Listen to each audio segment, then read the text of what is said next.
Saya melihat mata kuliah di semester agak seram juga ini. Kebetulan Pak Gita tiba-tiba datang nih dengan membawa kabar berita yang baik juga. Nyakseng di Dinas Kebudayaan.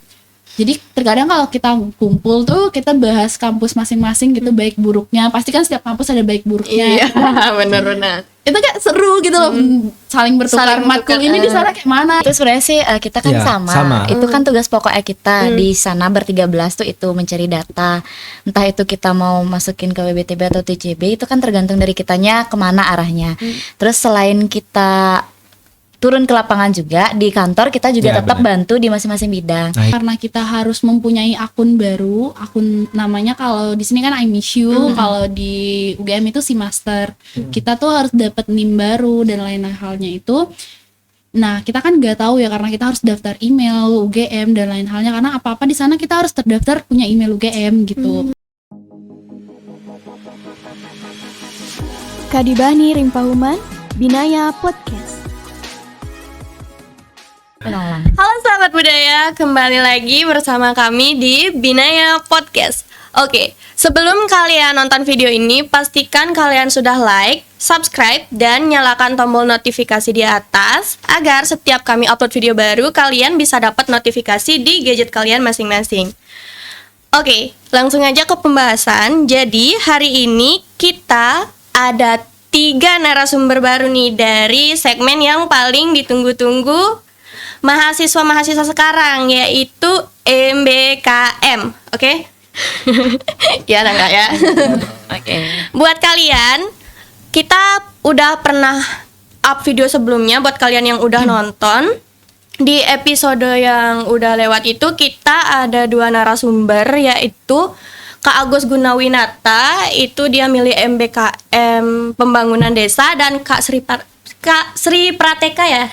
Kak Sri Prateka dengan MBKM Kampus Mengajar. Jadi hari ini kita bakal bahas MBKM baru, yaitu MBKM Mandiri dan MBKM Pertukaran Mahasiswa. Oke, jadi langsung aja aku bakalan perkenalkan 3 narasumber kita. Yang pertama yaitu 2 orang dari program studi Sastra Bali. Bisa lihat kamera kakak? Oke. Jadi di sini kita ada Kak Yande dan Kak Uni Jayanti. Yang Oke, jadi selanjutnya ada dari program studi Sastra Indonesia Kak Wida. Nah, untuk CV dari masing-masing narasumber akan saya bacakan ya. Yang pertama ada Iwayan Gede Dharma Susila atau yang biasa dipanggil Kak Yande. Boleh melambai Kak ke kamera? Oke, jadi Kak Yande ini pernah menjadi Ketua UKM Satyam Siwam Sundaram periode 2021-2022, menjadi Ketua Panitia Reinkarnasi Budaya 10 tahun 2022, Wakil Koordinator 3 Bidang Minat dan Bakat Senat Mahasiswa Fakultas Ilmu Budaya tahun 2022, dan yang hangat banget nih, lagi baru-baru nih ya Kak. Jadi 10 besar finalis Truna-Truni Denpasar tahun 2023. Wih, hebat ya Kak. terima kasih. Yang kedua narasumber kita ada Kak Uni Jayanti. Oke, jadi Kak Uni ini track recordnya juga nggak kalah bagus nih buat kalian yang suka kepemimpinan ya. Jadi Kak Uni ini pernah menjadi 5 besar Jegek Bagus Fakultas Ilmu Budaya sekaligus menjadi Jegek Berbakat Fakultas Ilmu Budaya 2021. Yang kedua, menjadi Ketua Himpunan Sastra Bali pada tahun 2022, Fasilitator Forum Anak Daerah Kecamatan Denpasar Barat tahun 2022, menjadi runner-up Duta Anak Daerah Kota Denpasar tahun 2018. Hebat ya Kak, kepemimpinannya ya. bagus ya. Lalu yang ketiga ada Kak Wida.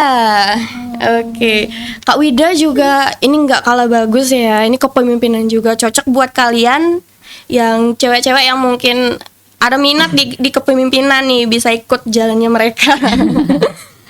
Untuk CV dari Kak Wida sendiri, yang pertama pernah menjadi runner up Jegek Bagus. Runner up 1 ya Kak? Iya. Runner up 1 Jegek Bagus Fakultas Ilmu Budaya tahun 2021.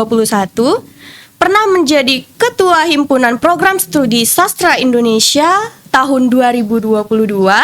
Dan yang ketiga pernah menjadi Ketua Wisata Jurnalistik 2022. Kakak suka jurnalistik ya? Iya, kebetulan ya. Oke, jadi perkenalan kita sudah, lalu mari kita ulik-ulik soal MBKM mereka nih. Untuk kakak-kakak sekalian sekarang kesibukannya apa nih? Kalau aku sih baru aja balik dari Jogja ya untuk menyelesaikan MBKM. Jadi saat ini masih sedang ngurus laporan MBKM untuk persiapan ujian MBKM-nya. Kalau Oke. Kak Yande nih. Mungkin sama ya sama Wida. Saat ini kan kita udah selesai magang kebetulan. Sudah selesai melaksanakan MBKM, jadi sedang menyusun laporan dan sebentar lagi akan ada ujian sepertinya. Kak Uni. Oke, jadi kalau udah dapat jawaban dari yang keduanya, kayak aku sama juga karena kebetulan aku satu tempat magang sama Yande.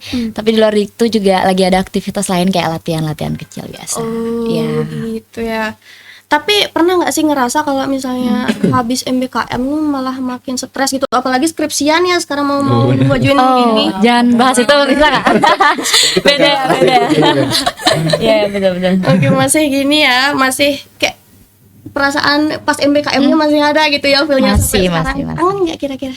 Kangen banget nggak sih ya? Kangen sih, kangen. ya. Cuman kalau Iya. disuruh Ngulang kayak nanti. Belum dulu ya. Iya benar-benar. Untuk mungkin kan aku belum kasih tahu kalian juga ya. Nah, jadi Kak Wida ini pertama aku mau jelasin Kak Wida dulu ya. Kak Wida ini seperti tadi yang aku bilang, Kak Wida tuh pernah menjadi ya, baru aja gitu. Baru aja menjadi peserta dari MBKM pertukaran mahasiswa, dan sedang Kak Yande dan Kak Uni ikut di magang mandiri. Itu tuh di mana sih Kak magangnya, boleh dikasih tahu nggak mungkin? Saya dan Uni sudah menyelesaikan magang mandiri di Dinas Kebudayaan Kota Denpasar. Ngomong-ngomong soal magang nih Kak MBKM gitu kan kalau misalnya kita bandingin magang mandiri sama MBKM yang Kak Wida yang apa namanya pertukaran mahasiswa itu kan beda pasti ya. Iya. Apa sih yang buat kakak nih milih gitu MBKM tersebut? Karena kan kita tahu nih sebagian besar pasti milih kayak MBKM yang kampus mengajar, kalau enggak yang magang gitu tuh kan. Karena kalau misalnya magang Iya. pasti kita tuh udah ada potensi gitu, apalagi magang yang langsung dari gininya pemerintah yang masuk web tuh loh. Iya. Itu tuh kenapa sih kakak-kakak bisa milih program itu, dan apa yang membuat kakak-kakak tuh tertarik gitu memilih MBKM yang udah kakak gini, dari yang disebut dulu nih mumpung ada duo nih. Oke. Coba lah, Yandi kali ya. Iya, Karena Kak kemarin Yandi ya. kesempatannya di Yandi. Oke. Oke, jadi tadi pertanyaannya kenapa gitu milih program magang mandiri dari sekian program yang ditawarkan di MBKM kayak gitu. Nah, sebenarnya aku boleh sedikit cerita lagi nih. Sekarang aku semester 6. Di semester 5 kemarin aku juga ikut di program MBKM juga. MBKM-nya 2 kali ya Kak? Ya, jadi boleh. Ini pun informasinya baru banget aku dapat, sehingga aku berani untuk mengambil MBKM lagi di semester 6 ini. Jadi di semester 5 itu aku ikut KKNT. KKNTM. Oh, berarti sama Kak Agus juga ya? Iya, sama Kak Agus juga. Kebetulan itu PPK Ormawa. Itu MBKM juga ya? PPK Ormawa kayaknya iya ada yang kewirausahaan itu nggak sih? Bukan, beda. Itu Beda ya? Kayak mengabdi gitu membangun kan di desa, sana. ya. Ya, pengabdian. Ya, pengabdian gitu. Seperti KKN lah modelnya. Tapi ini KKNT, jadi terfokus itu tuh selama 6 bulan. Itu bener banget tadi aku sama Agus. Jadi setelah ngambil MBKM itu sama teman-teman di Senat kebetulan waktu itu, di semester 6 itu pas mau masuk di semester 6 aku udah bingung juga nih, mau sebenarnya masih pengen untuk lanjut kuliah aja tanpa ngambil program apa-apa lagi, karena jujur 6 bulan kemarin di Desaku Sambo aku dapetnya sama teman-teman Senat itu cukup capek juga, butuh kembali ke rutinitas mahasiswa biasa aja seperti itu. Cuman kemarin sempat ngobrol juga bersama dosen kita tercinta yaitu almarhum Bapak Gita Purnama. Iya. Jadi waktu itu sempat beliau ngajak saya duduk-duduk di pojokan di bawah dekat kantin bersama teman-teman sastra Bali lainnya. Beliau menceritakan bahwa pada saat itu beliau sedang gencar-gencarnya untuk membangun relasi dengan beberapa instansi di pemerintahan. Waktu itu beliau dengan Dinas Kebudayaan kebetulan sempat ada proyek kalau tidak salah saya mengingat. Lalu beliau sempat menceritakan ke saya, Yan sama teman-teman yang lain kayak gitu. Nanti bakal ada gini loh, bukaan magang di Dinas Kebudayaan Kota Denpasar. Saya langsung punya niatan sedikit waktu itu. Karena memang saya basicnya di kebudayaan, bisalah dibilang seperti itu. Lalu saya punya beberapa rekan kenalan juga yang sedang bekerja di Dinas Kebudayaan. Jarak rumah saya juga dekat banget. Jadi kayak sangat memungkinkan saya untuk bisa nih sambilan nyari relasi lagi, sambil tahu gimana birokrasi di pemerintahan. Jadi peluang besar juga nih buat kita ikut gitu. Lalu saya tanya lagi dah sama Pak Gito, ini beneran ada Pak? Kalau emang beneran, Astungkara di semester 6 saya mau lagi deh ikut MBKM yang di magang Dinas Kebudayaan, di magang mandiri kayak gitu. Tapi itu hanya baru sebatas itu waktu itu. Nggak saya lanjutin gitu. Akhirnya setelah mau dekat-dekat semester 6 ngisi-ngisi KRS ya kalau nggak salah waktu itu. Akhirnya diingatkan lagi nih sama ada rekan saya juga di Sastra Bali, Yan, jadi nggak ikut magang di Dinas Kebudayaan? Saya dilema lah waktu itu dengan tawaran itu. Aduh gimana nih ya. Abis itu sedikit bocoran nih boleh dibilang atau enggak ya? Boleh. Saya melihat mata kuliah di semester agak seram juga ini. Ada beberapa mata kuliah yang sangat menyeramkan dari segi mata kuliahnya ataupun mohon maaf ibu bapak dosen ya. Iya benar. Menyeramkan ya. Itu bisikan dari kakak tingkat sebelumnya itu, tapi kayaknya bisa deh nih saya ikut magang dengan bukan bahasanya saya menghindari ya, tapi mumpung ada kesempatan nih dan apalagi ditawarkan oleh dosen saya langsung gitu, berarti sebuah kepercayaan juga yang nggak boleh saya kayak nggak ambil gitulah, apalagi beliau sudah percaya. Jadi saya membulatkan tekad dan akhirnya saya memilih untuk mengikuti MBKM khususnya di magang mandiri. Ini gitu. ceritanya dari kabur matku jadi ketemu jurang MBKM. Ya bisa dibilang Tapi seperti kayak rata-rata yang ikut magang itu nggak sih alasannya? Iya, yang ikut MBKM di Sastra Bali. Mungkin teman-teman yang nonton sependapat sama saya. Tapi aku mau nanya sama Kak Uni sekarang. Ngelihat dari track recordnya kakak pasti suka anak-anak sebelum. Iya sebenarnya sih iya. Terus aku lihat juga di Instastory, mungkin nanti bisa ini ya. Follow Aku Instagramku cantumin ya. ntar Instagramnya semua ya. Nih, Boleh. yang mau kepoin ini. Oke. Kenapa sih kakak nggak milih MBKM kampus mengajar aja kalau misalnya suka anak-anak gitu, suka ngajar gitu? Oke, jadi sebelumnya izin cerita juga deh kalau gitu ya. Sebenarnya awalnya emang aku milih program kampus mengajar, cuman karena ada sesuatu dan lain hal. Terus juga kebetulan aku mikir juga kan, karena di luar aku ngambil ngajar juga, kayaknya susah untuk ngatur waktu takutnya. Akhirnya pas di kelas lagi pelajarannya Pak Gita juga sama. Ditawarin lah, kenapa nggak coba magang mandiri, mau nggak, masih ada slot gitu. Awalnya aku bukan di Dinas Kebudayaan ya, awalnya bukan di sana, tapi aku ngikut temenku nih awalnya. Jadi di mana nih Kak? Apa? Awalnya Aku awalnya di RRI maunya, karena aku ngikut temenku karena aku takut dia kayak Anda juga ya, takut pelajarannya, terus juga mata kuliah kelam di balik. Nah ya bener kan, ya bener banget. Nah kebetulan tahu juga, jadi nggak usah panjang ceritanya. Oke. Akhirnya karena aku pengen ikut di RRI, kenapa juga karena kan aku pengen belajar tuh loh di sana, ada berita, ada siaran gitu. tentang kayak gitu. Nah tertarik dari sana dan Pak Gita bilang masih ada slot, kan aku semangat ya ikut. Tapi pas udah dekat-dekat pendaftaran ternyata di situ udah penuh. Iya, itu tanpa diketahui juga. Nah, akhirnya bingung nih awalnya, aku udah takut nggak dapet MBKM, belajar dah aku nih sendiri karena temanku satu udah lolos kampus mengajar, satu udah lolos magang mandiri di RRI kan. Habis itu aku ke ruang akademik, kebetulan Pak Gita tiba-tiba datang nih dengan membawa kabar berita yang baik juga, Sing di Dinas Kebudayaan gitu kan, mau nggak di Dinas Kebudayaan, masih ada slot nih kalau kamu mau daftar ke Yande. Nah akhirnya aku cepat-cepat tuh telepon Yande, akhirnya masih ada slot gitu. Nah akhirnya ke dinas kebudayaan deh sekalian Tapi belajar. emang suka kan basicnya sama budaya-budaya gitu. Kebetulan juga sama kayak Yandi suka di bidang kesenian kebudayaan itu, jadi masuk lah ya. Oh, bener nih.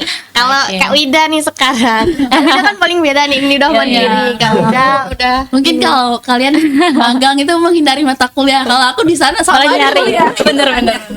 Jadi awalnya tuh kan aku organisasi nih. Aku kayak ngurus himpunan tuh bener-bener aku selama setahun itu kayak bener-bener di kampus ini. Iya, iya. Kayak dari pagi, siang, sore, sampai malam terus sampai subuh gitu di kampus ini gitu kan. Terus aku jadi kayak aduh aku pengen coba deh, aku pengen keluar gitu loh sekali-sekali gitu kan. Terus akhirnya ngomong-ngomong lah sama Pak Jalu. Pak Jalu ini dosen sastra Indonesia kan, dan kebetulan juga pembina himpunan. Jadi lumayan dekat lah sama ketua himpunan kan. Akhirnya ngomong ke Pak Jalu, Pak ini bisa nggak saya pertukaran gitu. Sedangkan karena yang hitungannya kan pertukaran mandiri. Nah bapaknya bilang bisa kalau ada kerjasama dengan prodi gitu.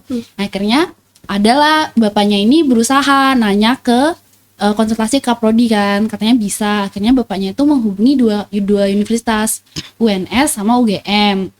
Nah awalnya tuh UGM nolak dari kaprodinya, terus UNS nih bisa gitu. Nah udah mulai kayak ngurus-ngurus pendaftaran, tiba-tiba waktu ngobrol-ngobrol di kaprodi, Bu Dekan dateng. Bu Dekan akhirnya bilang, daftar UGM aja nggak apa-apa. Kemarin ini baru ada konsorsium dengan dekan CFIB, dan itu kita bisa daftar di UGM, UI, UNS, Unsud juga, Unair, ada banyak kampus gitu bisa daftar gitu. Akhirnya setelah tak pertimbangin lagi, UNS atau UGM, yaudah UGM aja gitu. Sekalian jalan-jalan ke Iya. Jogja. Lumayan. Sekalian kan UGM aja gitu. Nah akhirnya tuh aku sama temanku berdua daftarlah di UGM. Terus setelah itu dibantuin sih sebenarnya sama Pak Jalu itu masalah matkul dan lain halnya gitu kan. Sebenarnya sih kalau matkulnya bisa dibilang kayak hampir mirip-mirip di sini gitu. Tapi aku tuh ada ngambil matkul yang soft skill gitu, kayak soft skill, namanya soft skill terjal. Jadi kayak kita belajar teater gitu, dan itu kayak dimasukin ke SKS gitu. Jadi Oh kayak itu ada gininya juga ya, kayak mata pelajaran tuh Iya. gimana beda jadinya? Iya, Sama. dia tuh kayak mata kuliah, masuk mata kuliah tapi soft skill. Jadi kayak lebih ke praktiknya, praktik untuk anak-anak teater gitu. Ada komunitas dan organisasinya gitu. Jadi kayak aku banyak dapat pengalaman di situ sih. Yes. Kalau ngomongin Pak Jalu nih, jadi inget waktu ini Pak Jalu tiba-tiba masuk sini tau. Masuk cik. Nah, kapan nih ada podcast MBKM lagi nih? Aku punya Bapak punya orang nih namanya Wida sama satu temennya, mereka di UGM gitu. Oh iya, Iya. saya rencanain nanti deh Pak, saya omongin kebetulan lagi nih. temanku juga sekarang masih di UGM, belum balik ke sini. Beda ya atau gini? Sebenarnya sama, kita ujian akhir kan udah minggu kemarin udah selesai kan. Terus aku langsung selesai ujian tuh hari Jumat, Sabtunya aku langsung balik. Aku kayak udah balik, ayo balik gitu. Terus temanku masih di sana, mungkin akhir bulan nanti dia balik. Kayaknya masih kayak gini deh, vibe Jogja masih. Iya, kebawa masih ya. gak mau lepas Ya, gitu. saking lamanya di sana ya. Aura-aura UGM Tapi nya masih Iya, Bapak juga pernah gini nggak sih? Pernah Studi banding ke sana Pernah, ya. Nah iya, aku ketemu dia juga. Kita ketemu di sana juga. Iya. Kita janjian gitu ya. Sempat jalan bareng. Oh ya, kalau misalnya nih Kak, aku kan nanya nih, misalnya aku kan udah dekat-dekat MBKM juga sekarang nih. Iya. Kalau pembukaan MBKM tuh Kakak ada tahu nggak? Kalau enggak dari Kakak sendiri nih, bukaan waktu MBKM-nya Kakak tuh kapan aja sih sebenarnya? Atau ada kan tadi kata Kak Yandi tuh boleh pilih dua kali ya? Iya. Itu di semester ganjil genap berarti ada juga ya? Nah, setauku sendiri sih kayaknya nggak kayak gitu ya sistemnya. Boleh semasih kita udah mau semester di atas 3 kalau nggak salah ya. Jadi kemarin tuh kalau bukaan sendiri, kalau aku kemarin kan setiap permulai semester baru itu mulai daftar. Sama lah kayak kita mengisi KRS di semester baru, itu waktu itu juga kita daftar. kayak Berarti Kak Yandi yang terakhir bulan Februari ya? gitu. Februari. Ya, Februari. Februari mulainya. Kalau Sorry, Kita mulainya Februari Maret. daftarnya. Februari, Maret. Per 1 Maret kita mulai. Oh, kalau Kak Wida sendiri kapan? Aku sebenarnya nyari-nyari informasi tuh udah dari bulan Desember. November aku udah nyari-nyari informasi ke Kaprodi dan lain halnya. Itu belum ada informasi. Terus dikasih tahu sama dekan tuh bulan Januari awal aku daftar, sebulanan prosesnya. Terus tanggal 2 Februari itu udah pengumuman dari UGM. Jadi aku sekitar tanggal 8 Februari itu udah ada kayak orientation gitu di UGM-nya. Kalau misalnya mau daftar itu ada persyaratan khusus gitu nggak sih Kak? Kalau misalnya ya yang aku tahu dari kampus mengajar tuh kan kita harus buat CV terus ngelengkapin akun gitu kan. Kalau misalnya di MBKM Mandiri atau pasti MBKM gini ada nggak sih Kak ininya? Kalau Mandiri sama pertukaran pelajar tuh? Kalau di pertukaran mahasiswa itu kemarin kita syaratnya cuman surat rekomendasi yang tentunya pasti ada IPK kita kan. Nah kalau teknis mereka menseleksi mahasiswa itu biasanya tergantung kebijakan universitas masing-masing. Jadi kalau kemarin itu kita ada kuota untuk masing-masing universitas itu diberikan dua mahasiswa. Jadi misalnya dari FIB UNED 2 orang, FIB Unsud kemarin itu 2 orang, UNER juga 2 orang. Jadi masing-masing itu 2 orang. Untuk terkait teknis seleksinya sendiri itu aku kurang tahu sih karena itu kan langsung dari UGM-nya. Jadi itu UGM yang ngurus sih. Kalau misalnya dari magang mandiri apa aja nih Kak biasanya? Kebetulan di magang mandiri kita pertama informasi juga sih untuk di Dinas Kebudayaan ini kita berdua merupakan angkatan yang paling pertama. Jadi tapi itu bukan pembuka ya, bukan bukan. Malah belajaran dari sana. Ke kelinci percobaan ya. Kalau kata Ibu Sekretaris Dinasnya itu, kalian ini kelinci percobaan nih gini. Jadi di instansi sana pun masih meraba-raba kayak apa aja sih syarat yang memang harus kami ajukan untuk universitas yang mahasiswanya mau magang di sini kayak gitu. Jadi kita saling bertukar informasi dulu nih, kayak kita kan punya tuh kayak pedoman untuk MBKM tuh kita share ke sana. Habis itu beliau di sana juga baca-baca dan di sini juga udah dapat info dari magang-magang sebelumnya itu seputaran apa aja. Mungkin kayak MBKM tuh yang generalnya tuh kayak sama ya kayak Wida, ada surat rekomendasi, mencantumkan IPK yang kayak gitu-gitu tuh, dan ada kuotanya juga. Kemarin itu kuotanya 15 orang di Dinas Kebudayaan. Abis itu seharusnya kita dikirimnya 15 orang kemarin, cuman ada 2 orang dari teman-teman kita program studi antropologi budaya yang batal ikut karena ada mata kuliah yang harus diikuti itu nggak bisa dikonversi. Jadi ya kita ber-13 ke sana untuk angkatan yang pertama. Gitu. Dan itu cukup sangat membuat kita jadi lebih belajar juga karena selain dari mereka ngasih tahu kita kayak gimana, jadi kita juga harus tahu gimana sih sebenarnya MBKM karena kan kita juga harus bisa ngasih tahu ke sana ya. Bener banget. Kalau gininya ada nggak sih Kak, misalnya ya kan kalau di Kak Wida nih dulu masuk jurusannya sama ya? Kalau aku sih sebenarnya di sana kita dibebaskan selama masih di lingkup FIB. Ya, selama masih di lingkup FIB itu kita boleh ngambil mata kuliah dari semester manapun dan prodi manapun, asalkan ya itu nggak tabrakan jadwalnya gitu. Jadi kalau sekelas info sih di UGM itu ada yang menarik sih, kemarin tuh ada bahasa dan sastra Korea juga ada. Terus ada juga kebudayaan Jepang juga ada. Jadi kayak Prancis juga ada. Tapi kayak aku kemarin karena menyesuaikan dengan mata kuliahku di sini juga, jadi aku lebih memfokuskan ke sastra Indonesianya aja. Kalau prodi lain sih aku belum ambil, tapi teman-temanku beberapa ada sih yang ngambil prodi lain. Kalau di magang mandiri sendiri itu tuh sama nggak sih Kak, atau kita tuh dipecah lagi gitu tuh? Kalau untuk di Dinas Kebudayaan sendiri kebetulan kita dibagi ya dari ber-13 itu sebenarnya disebut ada 4 bidang ya Andi ya. Cuman karena pada saat kemarin di angkatan kita hanya di 3 bidang mungkin yang diperlukan untuk membantu di bidang tersebut. Jadi akhirnya kita dibagi jadi 3. Ada di bidang aku sendiri di bidang dokumentasi perfilman dan permusiuman. Terus kemarin Yande di cagar budaya dan ada rekan kita yang lain juga di bidang kesenian.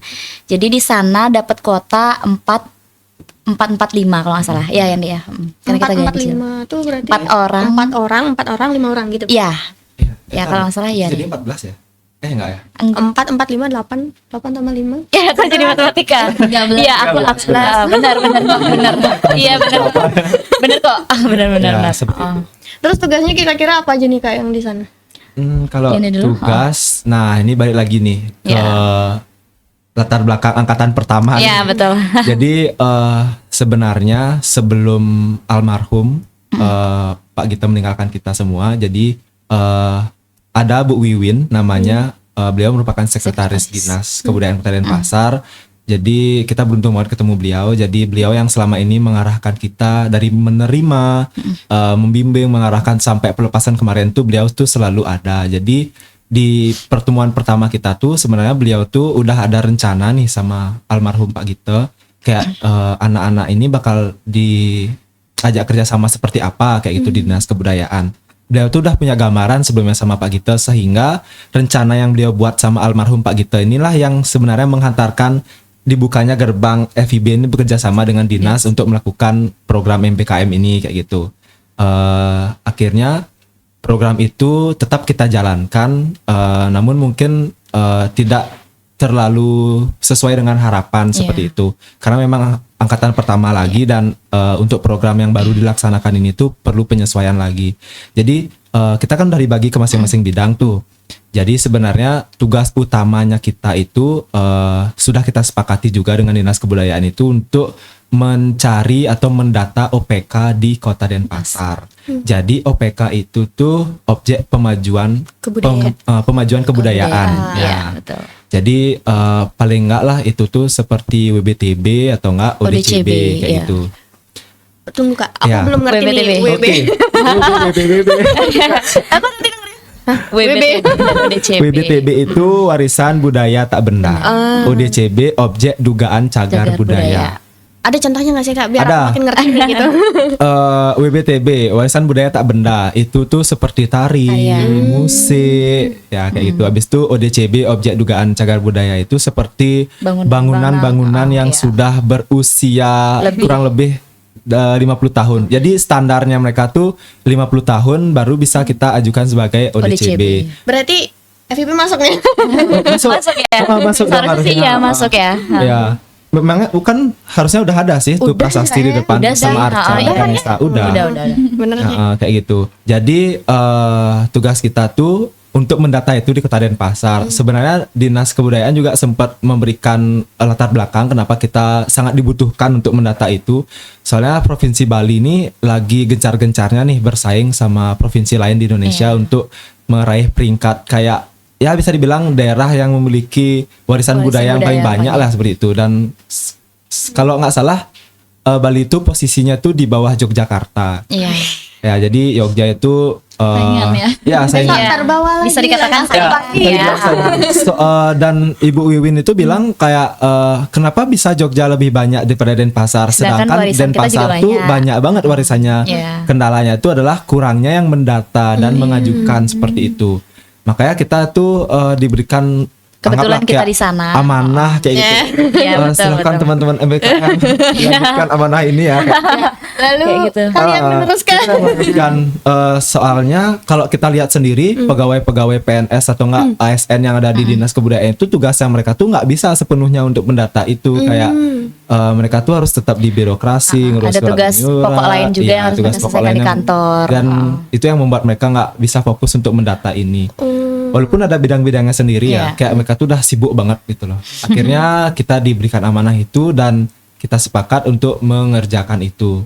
Oh, jadi Terus kalau Kak Uni sendiri itu tuh tugasnya gimana sih? Itu kan Kak Yani udah tadi. Kak Uni, itu sebenarnya sih kita kan Ya, sama. Itu kan tugas pokoknya kita di sana ber-13 tuh itu mencari data. Entah itu kita mau masukin ke WBTB atau TCB itu kan tergantung dari kitanya kemana arahnya. Terus selain kita turun ke lapangan juga di kantor kita juga Ya, tetap benar. bantu di masing-masing bidang. Nah itu tugas Oh, kedua jadi kita. Tetap kita bantu. Jadi bisa dibilang poin plus yang kita dapetin tuh kita bisa turun ke lapangan langsung. Sedangkan yang kita tahu biasanya kalau magang itu kan tugasnya surat menyurat kayak gitu kan ya. Jadi dari jam 7 pagi sampai jam 4 Iya, sore. benar. Sedangkan di Dinas Kebudayaan tuh pingin buat sesuatu hal yang baru gitu loh. Bahwasannya nggak cuman itu aja loh tugas anak yang magang, tapi di sana di Dinas Kebudayaan tuh kita juga bisa langsung turun ketemu sama kayak kemarin Ya. aku wawancarain penari legendaris. Jadi aku tahu oh ini loh penari pertama di sini kayak gitu. Ini loh bangunannya yang udah tua kayak gitu. Jadi selain kita selain kita kerja di kantor, kita juga dapat kesempatan untuk turun langsung nyari tahu. Jadi sebelum mereka tahu, kita udah dalam tahu nih kayak gitu. Seru juga kan? Lumayan. tapi ini sekedar info dari aku Kak. Kayaknya dari tempat magangnya Kakak kayaknya udah suka nih sama kinerjanya. Soalnya Astun kerja Tara sama ya. dan mereka udah terima gitu. Iya, Karena benar-benar. waktu ini tuh aku sempat dikabarin kan sama Bu Novita kan dari Iya. Pix kalau untuk MBKM yang mandiri untuk ke Disput itu udah ada lagi yang Iya. masuk. Iya, Dan iya, mereka benar, siap memang udah juga ada. menerima. Iya. Berarti udah Kita- pasti Langsung kerja. karenya ya Anda ya. Uji percobaan Yang standarnya sangat berhasil tinggi ya. langsung kara. Iya. Bener. Terus ngomongin soal ini nih kinerja gitu. Waktu kerja tuh kan pasti kita ketemu orang baru. Ah ya. Yang mandiri. Kalau kakak ketemu orang-orang baru, ada nggak sih kayak kesan-kesan yang masih gitu sampai sekarang tuh keinget dan pengen diulang-ulang gitu. Pasti ada kan, paling nggak kayak memori yang Ya. Iya. bagus gitu. Wida dulu deh. Wida, Kan ya. tadi kita udah Wida dulu dong. Jogja. Gimana banget? Boleh kak nyemil sambil gak apa-apa. Kalau aku sih banyaknya tuh ketemu dari tentunya udah pasti dosen baru, lingkungan kampus baru, dan aku tuh kemarin tuh karena program pertukaran ini kebetulan banyak banget dari kampus dalam negeri dan luar negeri. Jadi beberapa temanku tuh juga ada yang datang dari Italia, dari Korea, dari Jepang gitu. Terus untuk pengalaman yang aku nggak lupain tuh kayak aku pernah ada dalam satu mata kuliah pengajaran GIPA, dan itu aku dapat kelompok sama orang Korea gitu. Iya, For the first bener-bener time gitu kan. Aku Itu sama seru sih kalau yang itu. Aku soalnya udah pernah juga. Itu terus bener-bener aku sama dia dan kelompoknya ini berdua. Awalnya tuh aku takut kan, saya gimana cara komunikasinya, meskipun dia bisa bahasa Indonesia, tapi aku takut cara kerja kelompok di Indonesia sama di sana berbeda gitu. Jadi kayak awal dapet tuh aku takut gitu, tapi setelah aku berusaha untuk menghubungi dia dan lain halnya, ternyata anaknya asik gitu, diajak kerja sama gitu. Dan kemarin pun ketika aku pulang dia langsung, "Oh Wida, kita tidak bertemu lagi." Ajak dong ke Indonesia. Aku Iya, pindah ke iya. Indonesia. Ayo balik. Iya. Sorry. Tapi dia karena harus balik ke Korea untuk sama lah seperti kita harus lanjutin biar lulus gitu kan. Terus juga ada beberapa temanku tuh kemarin dari Italia, namanya Sarah. Dia satu kelas sama aku di perkembangan linguistik Indonesia. Dan dia juga seperti kayak karena kita di sana sama-sama baru, jadi kayak kita perlu teman main lah dan lain halnya. Jadi dia sering menghubungi, "Ayo kita bermain bersama gitu, Satu geng ya jalan-jalan jadinya. gitu."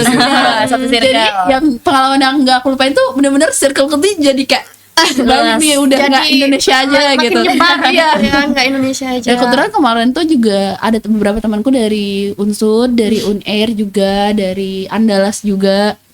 Jadi terkadang kalau kita kumpul tuh kita bahas kampus masing-masing gitu, baik buruknya. Pasti kan setiap kampus ada baik buruknya. Iya, benar-benar. Itu kayak seru gitu loh, saling bertukar Saling matkul bertukar, ini di sana kayak mana, di sini gimana gitu. Jadi itu benar-benar kayak membuka wawasanku gitu loh. Aku nggak stuck di sini aja gitu. Jadi dapat di sana baiknya gini gitu, di sana buruknya gini. Oh ternyata di sini bagusnya juga lebih bagus kayak gini gitu. Jadi bisalah aku membandingkannya gitu dan mungkin mengambil sisi positifnya dari itu semua. Tapi kakak tahu juga nggak sih kalau misalnya di FEB ini udah mau ada program studi baru?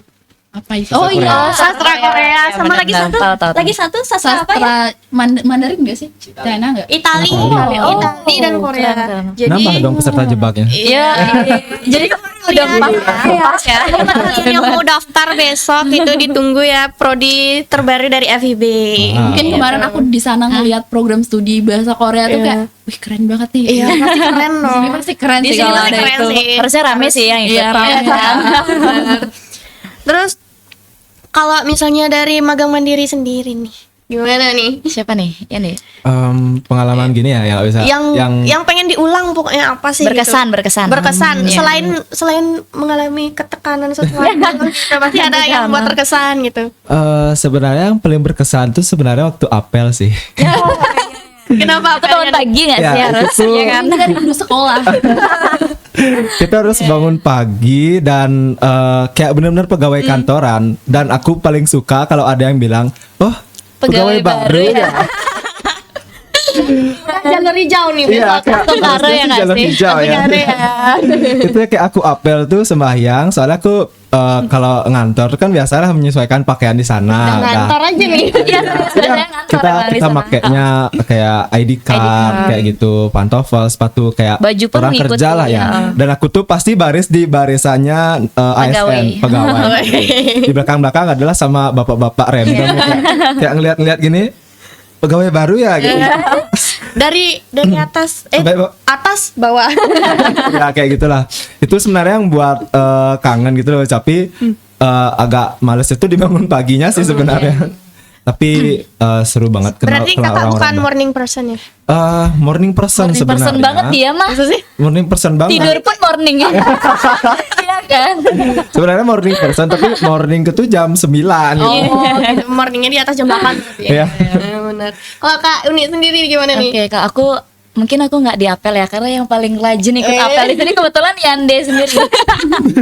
Kalau yang lainnya tuh, kalau aku sendiri ya lebih ke berkesan di bidangku sendiri, karena kebetulan aku bersyukur juga dapat di bidang yang emang bener-bener orangnya tuh welcome, kakak-kakak di sana welcome.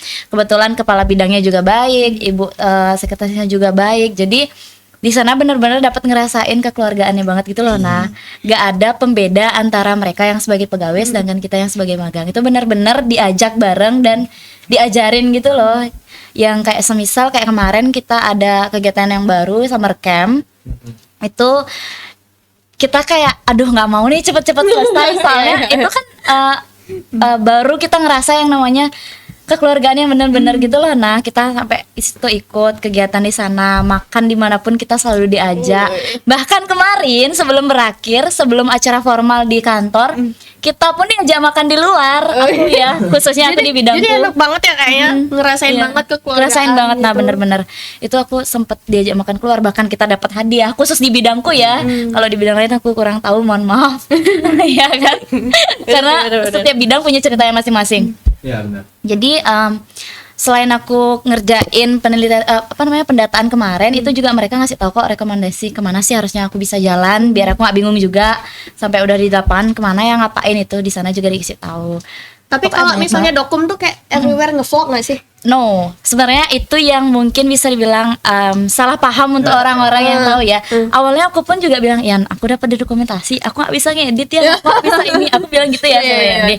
Tapi setelah aku masuk di sana, ternyata nggak cuma yang bagian ngedit-ngedit gitu, kita juga belajar kok gimana caranya di sana pendokumentasian tuh bukan dari hanya sekedar foto, tapi berkas-berkas itu di sana juga kita bantu. Iya, itu juga masuk ke dokumen kayak gitu. Terus juga bahkan kalau pendataan itu juga lebih masuk ke bidangku, itu aku tahu setelah aku masuk di sana dikasih tahu kayak gitu. Jadi bukan yang cuma sekedar megang kamera ngevlog itu enggak, tapi kalau untuk di sosial media Dinas Kebudayaan itu memang dari tugasnya bidang dokumentasi. Kalau misalkan ada kegiatan kayak gitu, itu tugasnya mereka untuk mendokumentasikan lalu diupload di Instagram Dinas Kebudayaan kayak gitu. Dan tidak membutuhkan waktu lama. Iya. Setelah Uni masuk di sana, dia langsung edit video. Jadi Itu belajar. jadi nambah pengalaman langsung ya. Untung aku punya temen yang pro, jadi aku nanya apa sih yang bagus sih pakai ngedit gitu ya. Betul. Tapi ini nggak sih Kak, kalau misalnya nih dari kakak-kakak setelah ngejalanin MBKM itu kayak biasa yang disampaikan WD3 kita tercinta setiap ada acara pasti dia tuh pasti Ibu Ratna kan? Iya. Itu pasti selalu MBKM itu, selalu negesin kita buat ayo MBKM. Karena MBKM tuh menurut dari kampus sendiri tuh itu kan juga penjalanan Tridharma kan. Iya, Nah, kalau misalnya dari MBKM kakak sendiri baik yang pertukaran kampus mereka atau MBKM Mandiri ini, apa sih dampak yang paling menurut kakak-kakak tuh rasain di pengabdian untuk kepada masyarakatnya? Karena kita tuh kan fokusnya tuh kita tuh belajar, kita tuh dapat memberi suatu manfaat untuk masyarakat ke depannya. Itu tuh apa sih yang paling dirasain gitu? Dari aku lagi nih atau? Wida dulu dong. Ya, tadi kan ada kita. Udah deh. Pengabdian masyarakat ya. Mungkin kalau aku karena pertukaran mahasiswa sebenarnya lebih ke akademik terlalu ya, karena aku juga sama akademik gitu kan. Paling lebih ke diri sendiri gitu, karena kita jadi kayak meningkatkan untuk bersosialisasi dengan orang baru gitu, mengenal dosen-dosen baru. Dan kebetulan yang aku dapetin di UGM ini mereka sangat welcome gitu kepada anak-anak baru gitu. Dosen-dosennya juga mengerti gitu. Akademiknya sih aku salut banget, bener-bener diperhatiin banget. Itu lebih tegas nggak sih Kak dari yang di sini? Enggak, akademik di sana tuh bener-bener membantu. Misalnya kita tuh baru sampai karena kita harus mempunyai akun baru, akun namanya kalau di sini kan I Miss You, kalau di UGM itu SeaMaster. Kita tuh harus dapat NIM baru dan lain halnya itu. Nah, kita kan nggak tahu ya, karena kita harus daftar email UGM dan lain halnya, karena apa-apa di sana kita harus terdaftar punya email UGM gitu. Jadi itu kita benar-benar dibantu. Kita nanya di grup jam 1:30 malam pun dibales sama mereka gitu. Itu bagus banget berarti ya. Benar-benar dibantu, kalau ada apa-apa langsung nanti datang ke akademi. Karena aku waktu itu ada seperti kayak jadwalnya tabrakan gitu. Jadi aku langsung ke akademi, hari itu juga langsung selesai. Terus juga ada di sana tuh ada misalnya mata kuliah kalau mahasiswanya itu kurang dari 10 orang mata kuliahnya diganti, nggak bisa dijalankan. Jadi minggu pertama kita masuk tuh kita boleh coba mata kuliah itu dalam minggu pertama. Kalau kita ngerasa nggak cocok, kita bisa pindah. Jadi bisa misalnya, gitu ya, bisa pindah. Ya, jadi misalnya di minggu pertama kita ambil linguistik kontrastif gitu. Terus kita merasa kayak, aduh aku nggak cocok nih sama mata kuliah ini, bukan bidangku. Atau enggak, mungkin mahasiswa kan, aduh aku nggak cocok sama dosennya gitu kan. Kita di minggu kedepanannya tuh bisa tukar, bisa ganti KRS. Jadi waktu pengisian KRS-nya tuh 2 minggu. Oh, setiap 2 minggu gitu? Enggak, penyocokannya itu. Penyocokannya itu 2 minggu pertama. Jadi minggu pertama tuh kita masih bisa ganti dulu gitu. Jadi belum fix. Soalnya kan kita dapat jatah nggak hadirnya itu 3 kali. Anggaplah 3 kali bolos gitu. Jadi itu sih kebetulan juga kemarin ada mata kuliahku yang bermasalah. Jadi kita langsung ganti, langsung ke akademiknya, Pak ini alasannya ini gitu. Oh kamu mahasiswa mana gitu. Pertukaran gitu. Oh dia langsung bantu gitu kan. Terus akhirnya dari pihak perpustakaan dan lain halnya juga kayak gitu. Misalnya kalau kita baru masuk kan kita mau minjem buku gitu juga harus bener-bener ada NIM-nya kan. Terus kayak kita waktu itu belum ada kan awal-awal itu. Terus akhirnya mereka buatin baru, daftarin baru. Misalkan kita sebenarnya mereka welcome banget gitu loh semuanya, mahasiswa sana juga nanti bantu ya ini. Dan yang pertama itu kita dikasih kayak orientation gitu, pengenalan kampus gitu. Itu juga kita dikasih tahu di mana tempat makan yang enak nih, di mana ngekos yang enak gitu. Benar-benar kayak itu pengalaman lebih ke bersosialisasi sih. Kalau untuk ke masyarakatnya sendiri mungkin kayak kita bisa jadi kenal masyarakat sana gitu, kebudayaan Jogja kayak mana sih gitu. Pasti berbeda banget kan sama di Bali. Langsung kerasa gitu ya vibe-nya. Iya, sedangkan di Bali kan aku biasa kayak gini, terus di sana kayak gini gitu kan. Berbeda banget gitu. Itu aja sih. Berarti Spida senang dong di sana berarti. Mungkin mau lanjut ke sana nanti S2. Kebetulan ini aku mau nyiapin benefitnya ke kalian. Jadi kalau ikut pertukaran mahasiswa ini, kebetulan kemarin aku diinformasiin sama salah satu dosen di akademiknya UGM tuh. Mereka bilang untuk syarat S2 UGM itu kan ada 2. Satu tes bahasa Inggris dan satu tes apa gitu, aku lupa kan namanya. Nah itu dibilangnya kalau misalnya kita ada yang kurang nilainya salah satu, kita bisa pakai nilai transkripnya waktu kita mengikuti MBKM ini, pertukaran mahasiswa ini. Jadi kemungkinan kita lolos itu lebih besar. Nanti setelah kita diterima, kita bisa ujian ulang lagi agar nilainya cukup. Misalnya tes bahasa Inggrisnya dikurang nih, terus kita pakai yang MBKM kan, akhirnya lolos. Nanti pas kita udah menjalani S2, kita belajar lagi, baru kita bisa tes ulang lagi untuk bahasa Inggrisnya gitu. Jadi lebih ke kita dapat kartu as gitu untuk masuk S2 UGM gitu sih. Jadi nih kakak kan kita udah banyak ya bahas soal yang tadi, apalagi di MBKM pertukaran magang mandiri. Jadi untuk saat ini mungkin udah cukup ya gininya pengetahuan untuk kita semua. Jadi teman-teman yang mau daftar MBKM besok nggak bakal gini nih, bingung lagi gitu, mau pilih MBKM apa, terus benefitnya apa.